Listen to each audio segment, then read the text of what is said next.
With the risk of coronavirus getting nearer, you might be wondering how close is too close. Doctors say the virus can travel about 5 feet, which means you should stay 6 feet away from an infected person. So this is a danger. If Peggy were infected, I could be at risk by simply standing this close to her. But when I walk over here, well, the chances of infection are much less. So when you are in public, doctors say you should really try to keep a distance from others. The concern surrounds confined spaces. For example, when you're on a train, riding a bus, going to a concert venue, you need to be careful. And if you do get infected, it could be 2 weeks before you even show symptoms. The CDC says you'll start feeling the virus within 2 to 14 days with a fever, cough, or shortness of breath.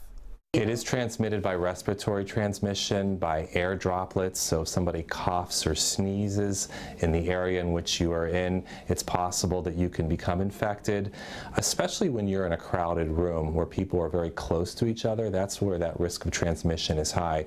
But officials say not to panic. Those most at risk are the elderly and people with underlying medical conditions.